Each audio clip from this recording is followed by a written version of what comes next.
And this is a session about collaboration between Carter School and Rotary Foundation and Rotary clubs in Cyprus.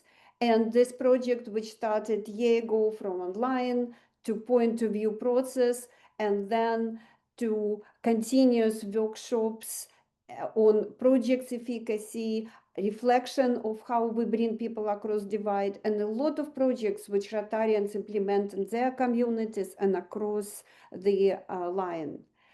Welcome to the session. My name is Karina Korostelina, and I'm professor at the Carter School for Peace and Conflict Resolution and co-lead on this project. Gul, please.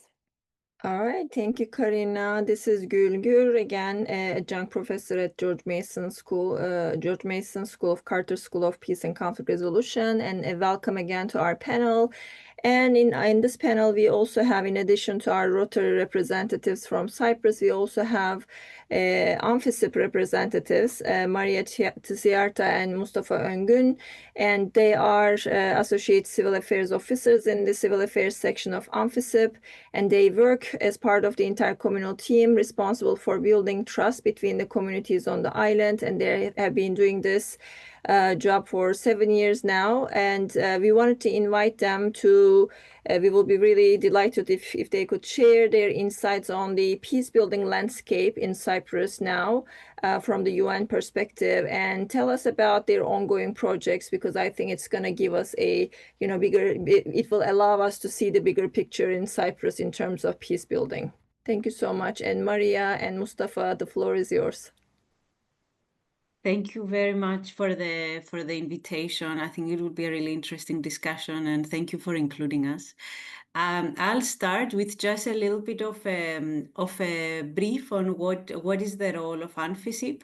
In Cyprus, we will talk with Mustafa about the history of intercommunal collaboration in the island, some of the projects, problems and challenges that we're facing.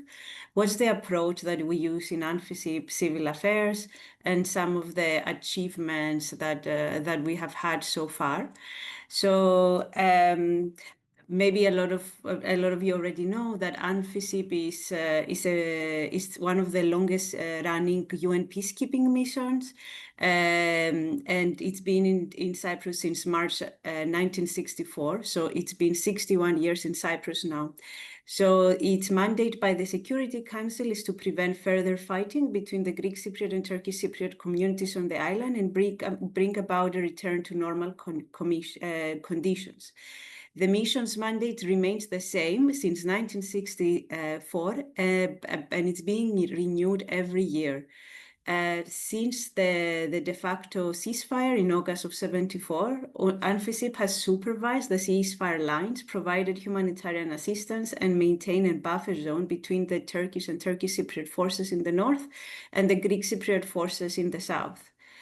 Me and Mustafa, as we mentioned, work for civil affairs, like that is part of AmfiCip, and our section was established much later in 1998, reflecting the resumption of normal civilian activities throughout the island, including in the buffer zone. Civil affairs generally works with the military and police and facilitates a resolution of issues affecting civilians in the buffer zone.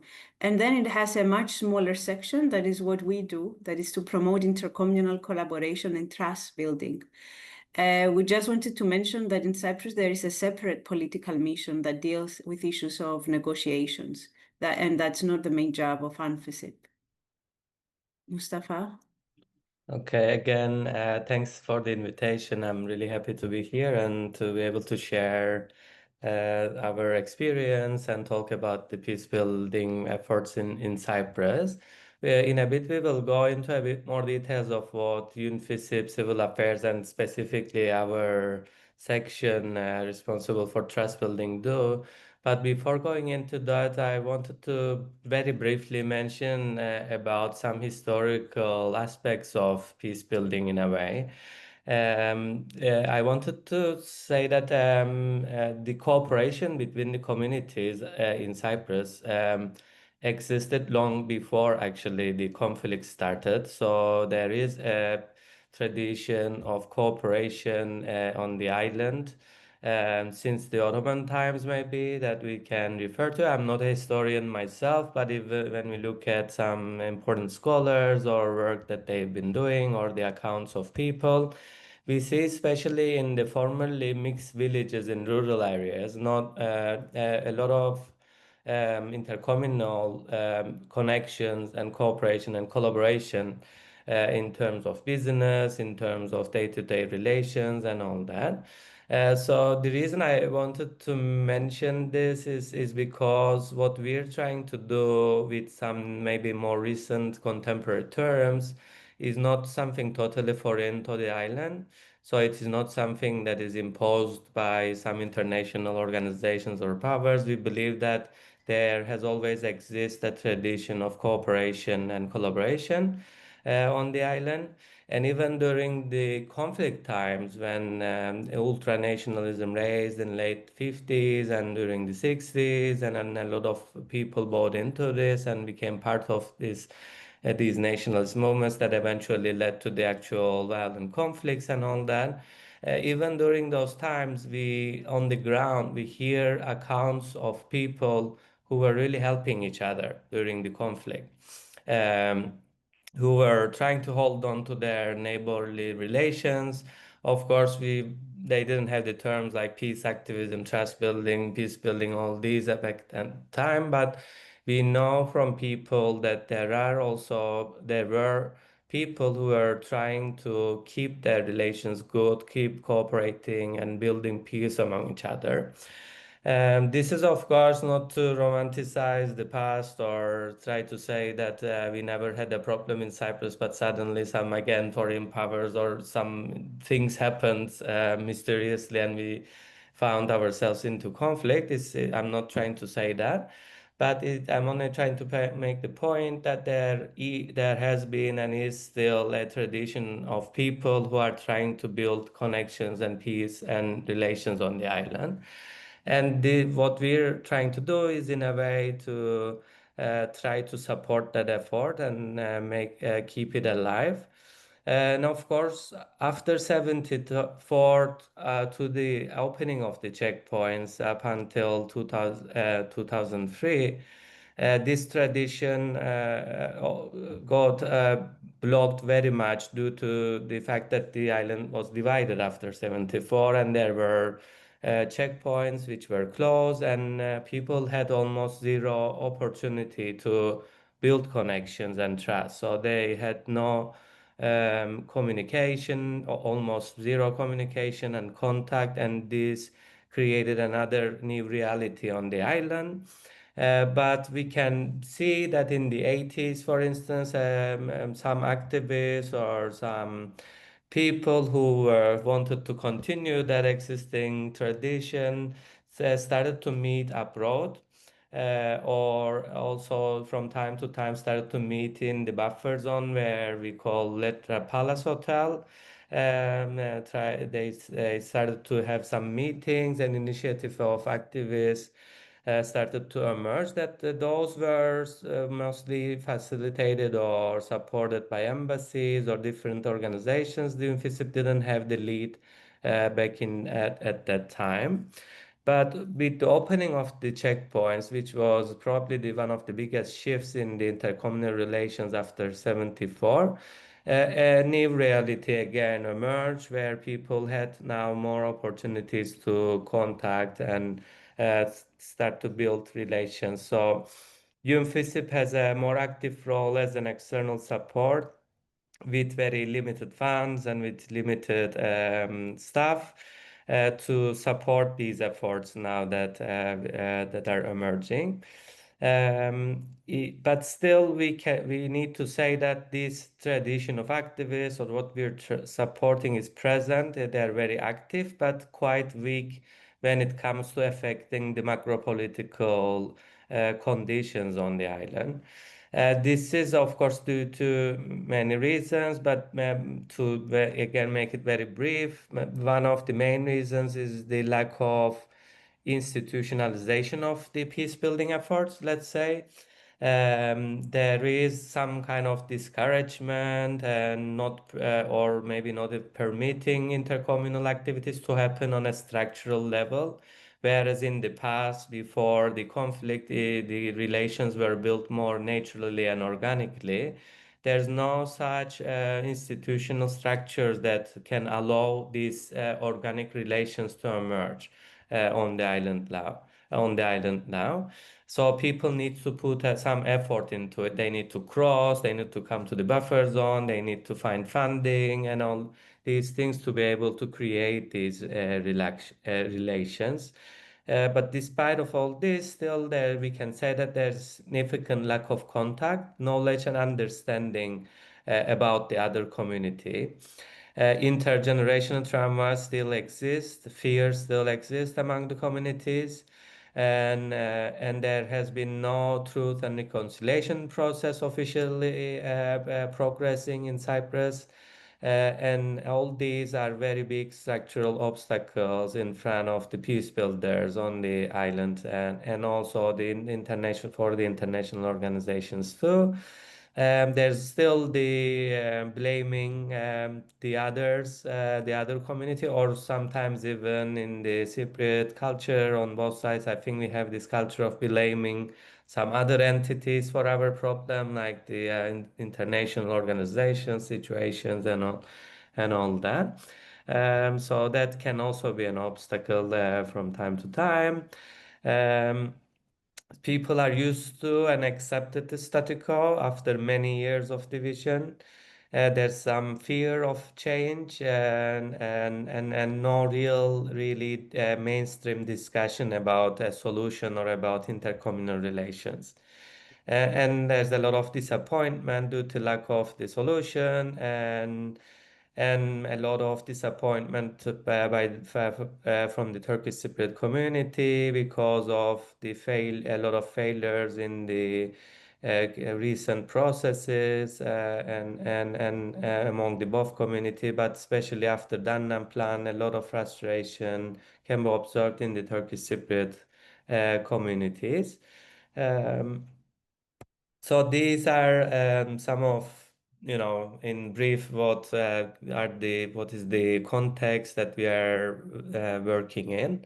I'll leave the floor to Maria to continue on a bit more detail on our approach and ideas. Yeah. So the way, given the challenges that we have, and also as we mentioned, our limited resources, what we've been focusing the past, let's say around 10 years, like doing this intercommunal work as ANFICYP, is to it's specific ways of doing this kind of work. So we really base a big part of our work on contact theory. We believe and we have seen that people-to-people contact under appropriate conditions can effectively reduce prejudice between communities and contribute to trust-building efforts. So connecting people and like bringing contact is one of the pivotal things that we do. We also have a very bottom-up approach.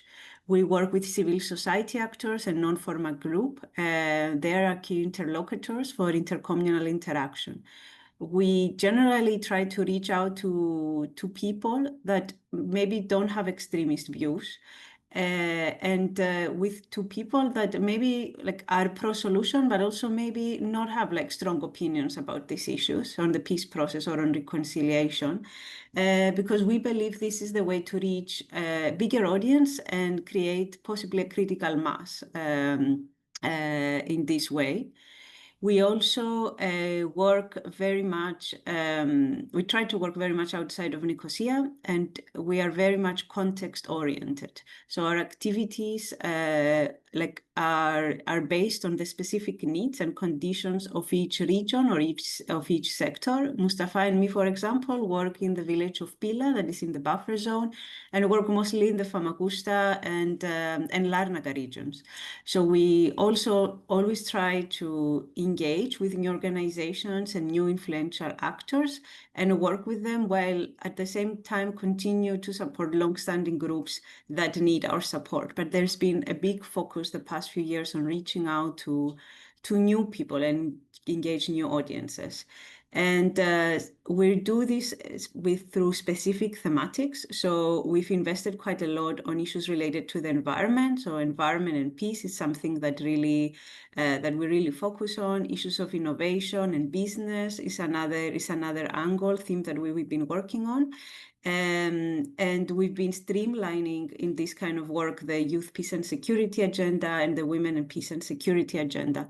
So in reality, the majority of our work is with youth and with women. And we have some main programs that we've been working on. One is the UN Youth Champions for Environment and Peace. It's for young people, and we believe that environmental action is something that concerns everyone, and it's a topic that that people want to see change. And we've been also running a project called Peacebuilding in Divided Societies, again for young people that are interested on issues of gender equality and peace building. So that has allowed over the years through the structured programs to reach out to a large base of young people, especially that have become actors for change. And Mustafa, do you want to talk about the approach, or should I go there? All right, I'll continue. So through these projects, through this work, what we have achieved is to create networks, and we can see that civil society is trying to link up to the negotiations and the peace talks, even though this is a very bottom-up track one process in Cyprus, but there is more people advocating for the participation of civil society in negotiations. We have also created different networks and connected groups under the various thematics that we're working. So environment, innovation, women, culture, arts, sports, academics, and local authorities, community representatives. We have managed to enhance people-to-people interaction and partnerships, bring new people into the peace building world, and empower them to take part in this process, especially young people. Are trying very actively to create communities of peace building beyond Nicosia through our works in different areas of Cyprus. So create different microcosm of peace builders and advocates. And we are working quite hard to create safe spaces for meetings in the buffer zone, the main space that we give out for civil societies, the Lidra Palace Hotel, but also other safe spaces across the island. So that's not to say that the Cyprus problem is solved, but that's how we've been trying with our limited resources to make a change. Thank you very much. Gul, do you want to continue? I mean, we can. Yeah, go ahead. Yeah. Thank you so much, Maria. Thank you, Mustafa, for giving us this background and how peace building work is ongoing. And now I think we can switch to our guests from Rotary clubs throughout Cyprus. And I wanted to give the floor to Janos first, and then we can, or Tashtan, whoever wants to go first, and then we can continue. Tashtan, are you okay? Want to go first? Okay. You go first. I just want to say that we feel nostalgia of our time in DC with this beautiful group that we had there, and the warm human exchanges that we had, and the friendships we developed, which goes to prove that when people come together, people connect, and they have absolutely no problem to connect with the other community.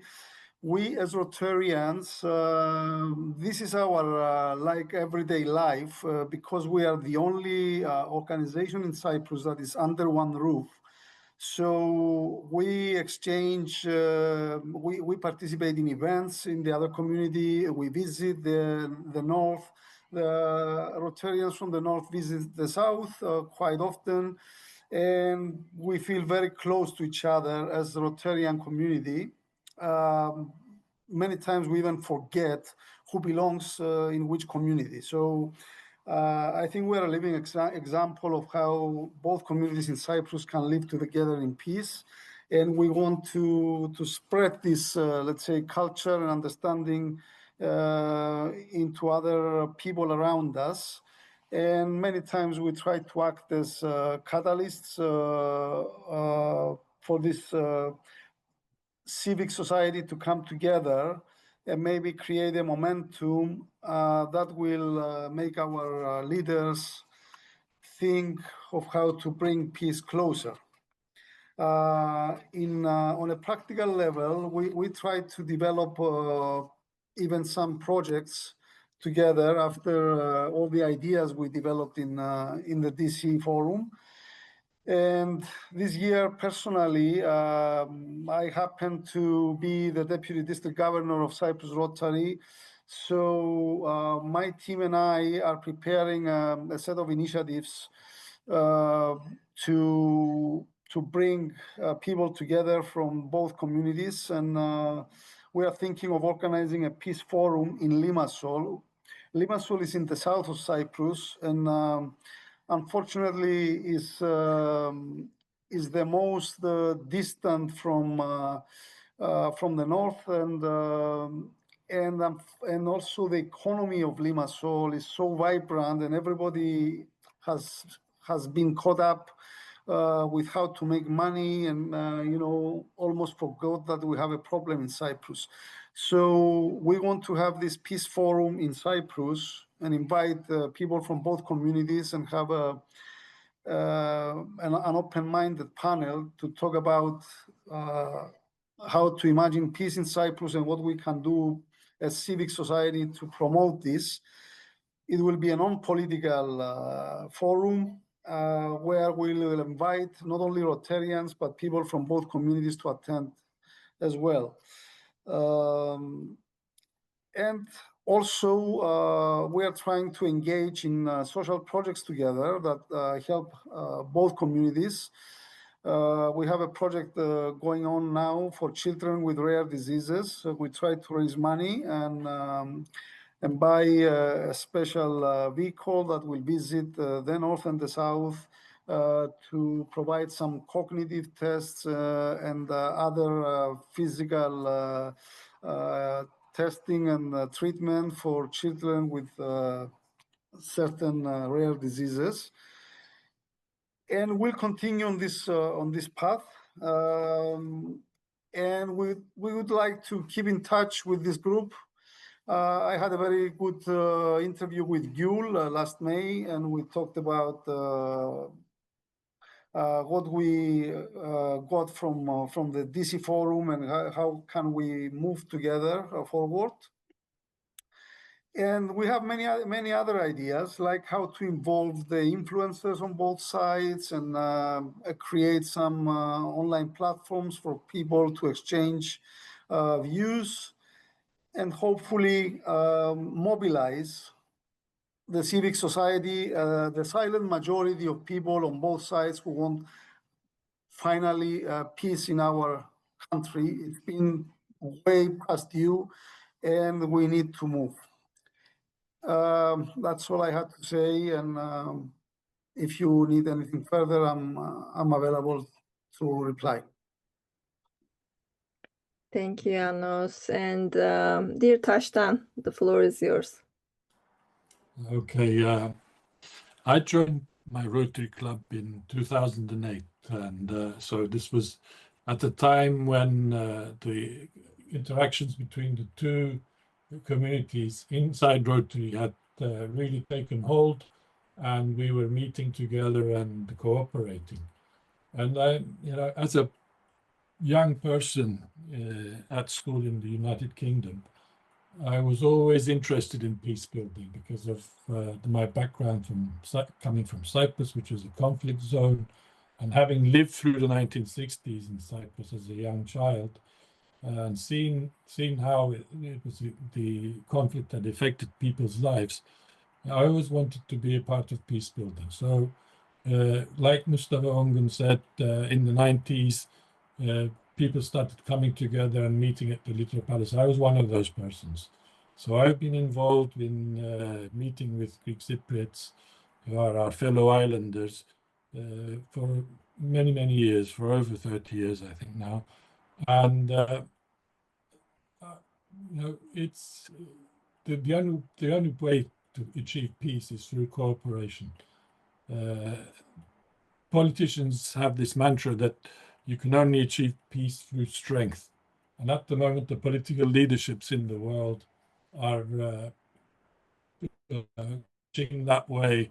And the Western nations have made a resolution that they will increase their defense spending up to 5% of GDP, which is madness, because what we want them to do is to spend money on development throughout the world, in the third world, and the major economy in the world, the United States, has unfortunately gone the other way, saying we're cutting back on development and we're doubling down on ourselves. So make America great again, which is absolute rubbish, according to me.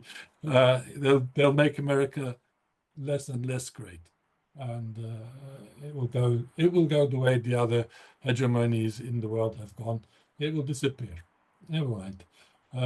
But what did we get out of the DC, the Carter workshop? I think we realized that together as Rotarians, there are differences that we can make, and we can come together and build projects that foster better understanding between the two communities. And I think within Rotary, we can actually achieve something that no other international organization has managed in Cyprus, because as far as I know, we are the only international organization which cooperates between the two communities. I look at the Lions, which is similar to Rotary, but they don't talk to each other. And some other organizations also, they look to the motherlands. They look to Turkey or they look to Greece, but they don't actually look inside Cyprus and see what we can do here. And so the opportunity to come together in an environment like the Carter School, where decades of work has gone into peace building, and to feel that positive feedback from there, I think it was very life-changing experience for all of us. Thank you. Thank you, Tashtan. And I see that Sertaç is the next on the screen, so the floor is yours, Sertaç. Thank you. Thank you very much. As my friends Yannos and Tashtan stated, we, Rotary in Cyprus, works under one roof as Cyprus Rotary, and we are very proud of it. We should set this as an example and make this go into the civil society, especially after the unique experience that we had in Washington, D.C. Thank you for Carter School and Rotary for giving us this lifetime opportunity, I would say, to travel together, to wake up in the morning and have breakfast together, and then share the experiences of finding the route of where we're going and helping one another. I mean, as Janos was saying, that we completely forgot. I mean, we didn't think that they're from the other community. I mean, there's no discrimination whatsoever. And as we worked more and more and discussed several topics at the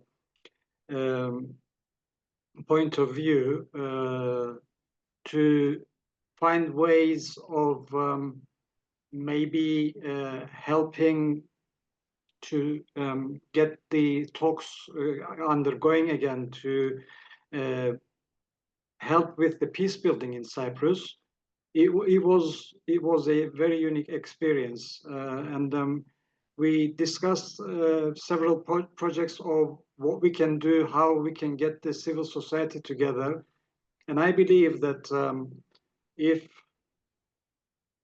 we get people together for social reasons, for sports events or music events, or you name it, or whatever, I mean, I believe that when people mingle together, they will understand and realize that we share the same culture, similar traditions, and it's a shame that this Cyprus problem has been ongoing for a long time. And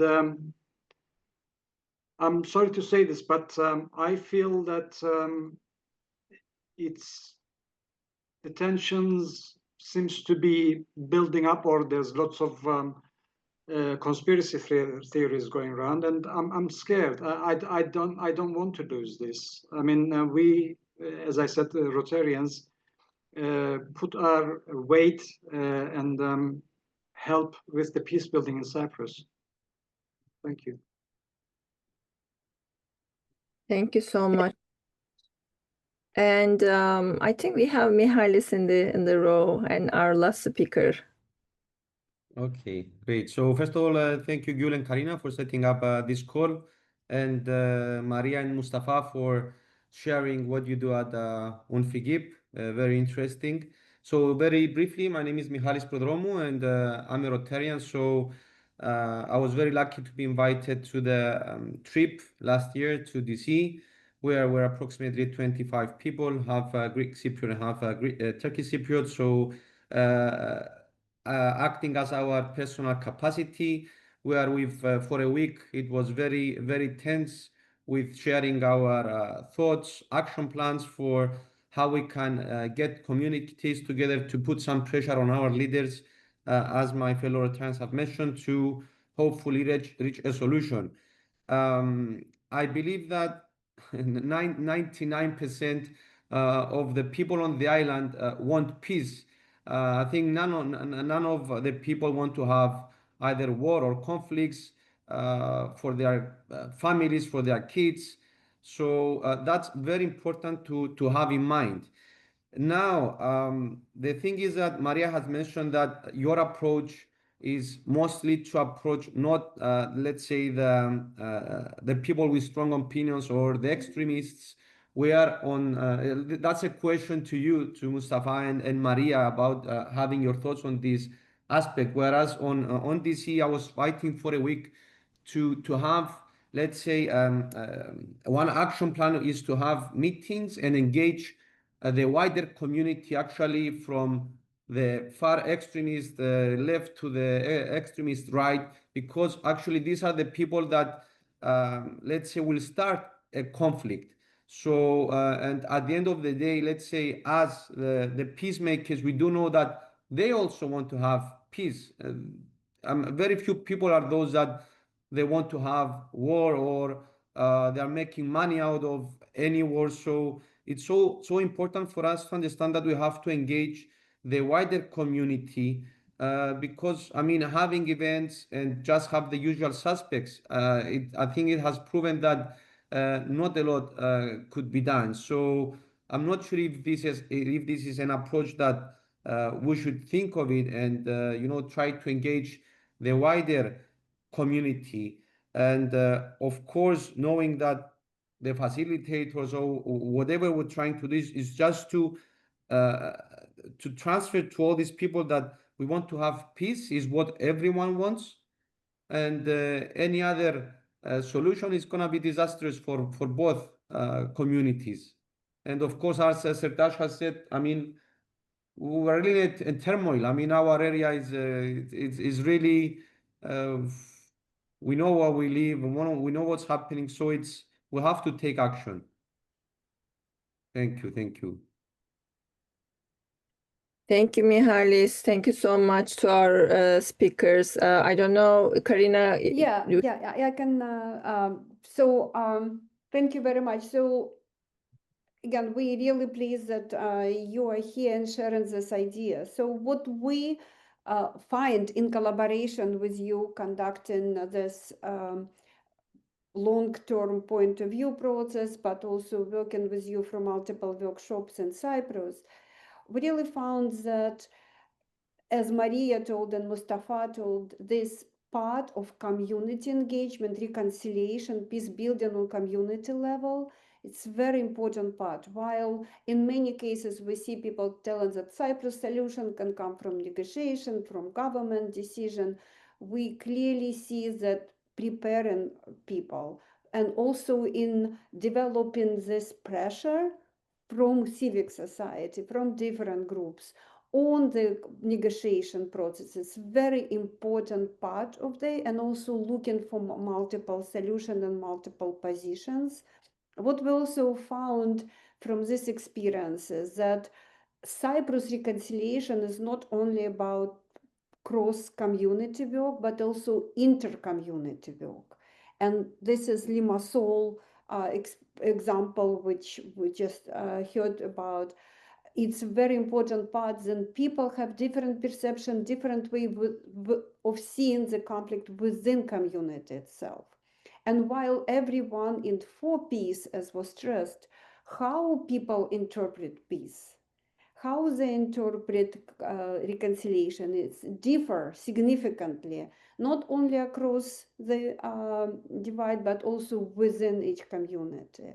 So I'm very, very pleased, Maria, to hear from you that contact theory is the key, what you're using, because what we found exactly, and Mikhail is addressing your issue, how we scale up this particular projects which we are working with, how we engage more people and new people. And I think Rotarians are a very important part of this reconciliation process because they can reach out beyond the usual suspects who participate in these activities, right? Those people who usually participate in multiple events and so on. Rotarians, through community engagement, can bring new blood in reconciliation, but the most important, new meanings.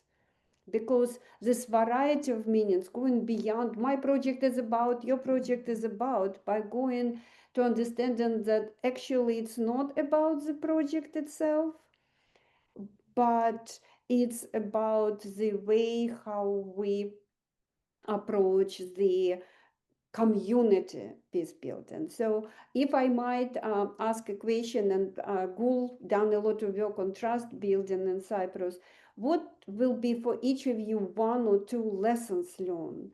How we expand, how Mikhail is listening to you exactly, I had the same issue, how we make project more efficient and more impactful, and how we pull pressure through this community reconciliation processes on negotiation part of resolution. So it's a question for participants. If I could speak, I'm Linda Ziegler with Creating Friendships for Peace. We're here in the States called that way, but in Cyprus, we've been there since 2009 as the Cyprus Friendship Program. We have a very large base there. We enjoy wonderful relationships with the UN. They have, in fact, we'll be having an event in the Leader Palace just in a few weeks. I'd like to sort of just add some context to this from being on the ground working with youth. Our program works with high school students. We bring pairs, one from each community, to the United States for a month, and they learn to get to know each other. They become friends, and we have many, many long-time friendships of the teenagers.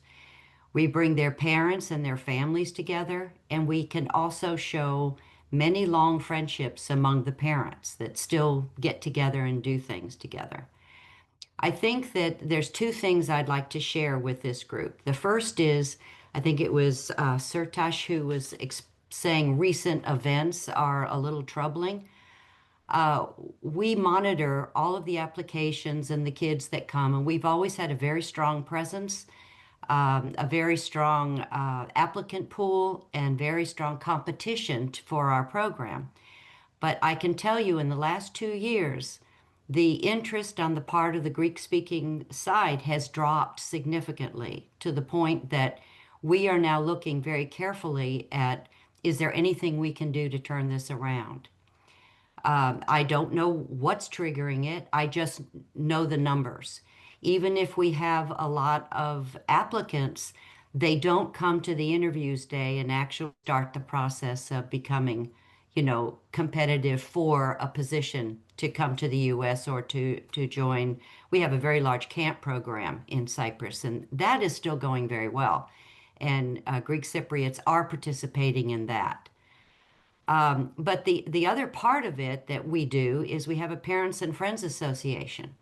And it had always been our hope that this would be a real membership group that would grow every year to become that speaking voice and that safe friendship place for bicommunal events, social mostly, not political at all. And so if you're looking for maybe a partner for certain opportunities for bringing people together, I want you to know that we are one of those. We have over 3,000 people that we contact with our emails regularly. When we have an event, people come. Our alumni themselves are organizing their own events, but it's the parents that I think we can't keep putting it off on the next generation. We have to work with the adults right now. And the Parents and Friends Association is always looking for good programming opportunities and to invite people to as a bicommunal event. And a Thank you, partnership Linda. with Rotary, I think, could be very helpful in this direction. Thank you, Linda. Exactly. Partnership with Rotary, it's great that you come here. And so can we also hear from our Rotarians about their lessons learned from how they make this project stronger? Yes, Janis, please. First, if Linda can send us her contact details somehow through you, or you can put in chat, Linda. I can put it in the chat. Yes, Sure. yes. Okay. yes, we'd like to have and maybe start contact with you to see what projects we can organize together. From what we have seen, Karina, some things that really work is to approach the new generation. The new generation is much more open-minded. They haven't lived through the conflict, and they have a different culture, and we see how influences from both sides, especially the ones who participated with us in DC, Ibrahim and Phidias, they can influence the young people to think about reconnecting the two communities, and they have a very big impact when they do that. So I'm really for working with young people of social media and maybe influencers, but others as well, to bring the youth together. I mean, this is very hopeful, and it seems that there is a momentum whenever there is a chance. Thank you.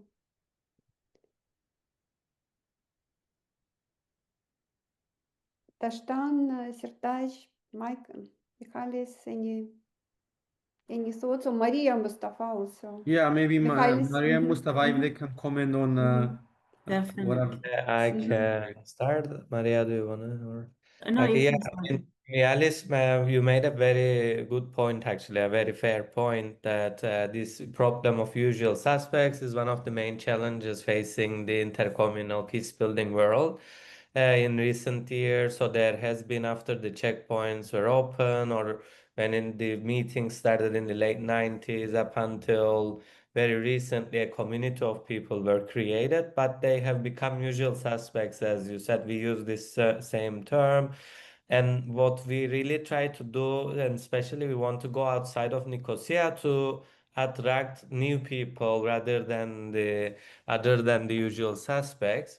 But because we are a very small team and we have very limited funds, we find it much more effective to target those who don't have, who haven't yet formed their opinion on these issues, let's say. So maybe the neutral segment of the society, who are the majority when it comes to young people, actually, we realize. So many young people, they don't have a strong position on this. Of course, there's extremism, or there's like very pro-peace, young peace activists, but the majority are not really very well opinionated on this. And it's even in the history, when we look at where violence occurred more, it's where we have less contact and less collaboration, actually. In the villages where relations were better, there were business collaborations or some type of cooperation among the communities. Those villages experienced much less violence during the conflict. And we believe if we attract those who haven't formed their opinion on this and they have a more positive view, they will be able to stop the extremists more organically, because we don't have that much power as UN or few people who are involved in these efforts to actually stop the extremists. But it's those majorities who need to say no to this, really. And just a final point, happy to also hear from Linda, because many of what you're doing in Cyprus, I think, is very impactful and important, and we see it on the ground. Many of the young activists who are making an impact are mostly people who went through the Cyprus Friendship Program, we must say. So we see that those who go there are becoming the leaders in their communities later on, in their early 20s or maybe even in their 30s. Most of the peace activists on the island making an impact went probably through CFP, I must say. Yeah. Just an addition from my side as well, in response to Michalis, but also the question by Karina. A reason that we say, like, we've seen in our events that there's a lot of people that maybe have voted for extreme political parties joining the activities naturally, mainly because of the focus that we have on the different thematics and on working at a smaller local level. So if someone has an interest on business, or someone has an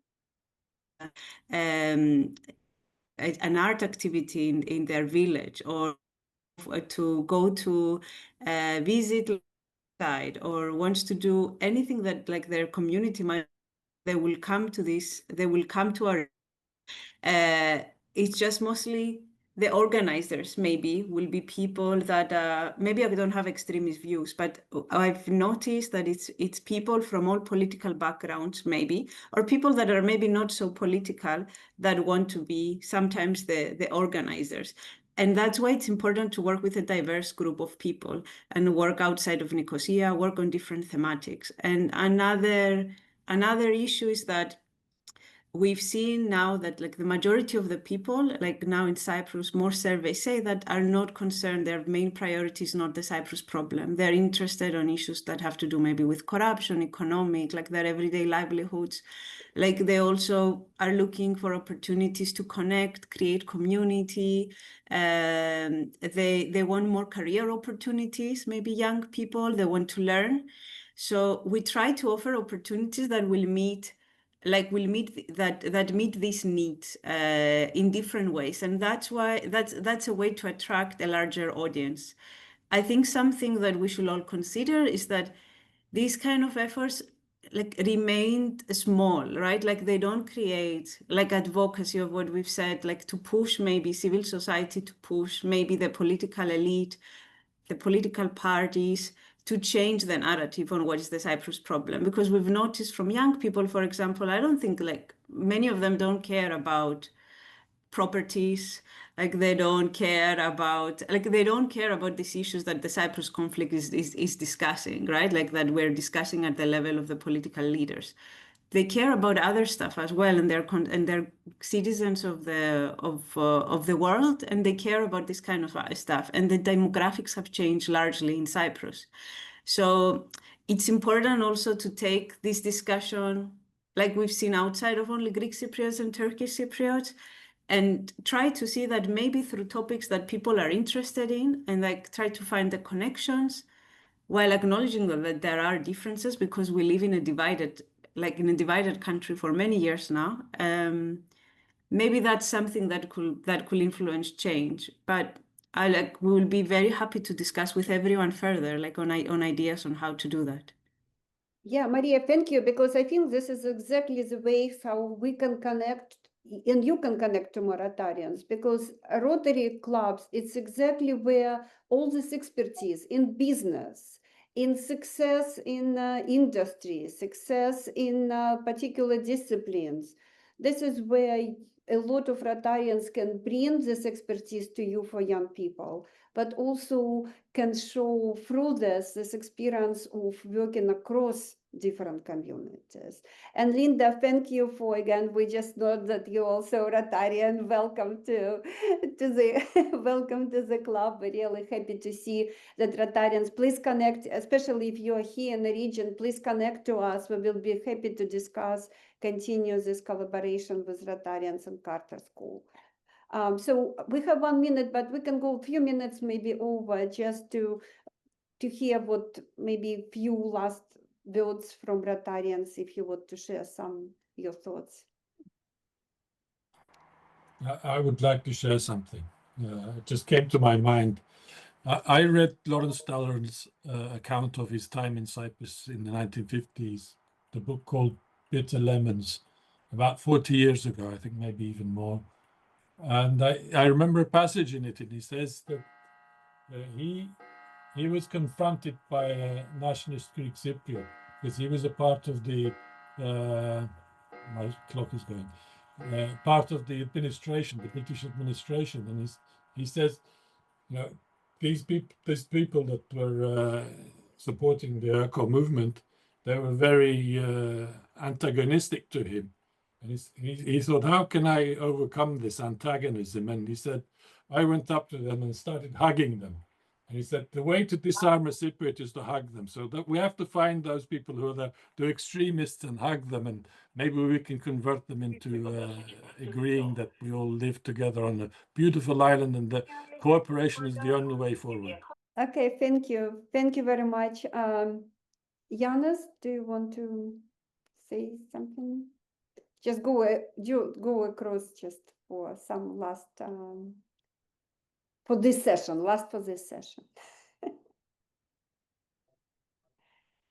Or Sirtak or Michaelis, sorry. Yeah, please.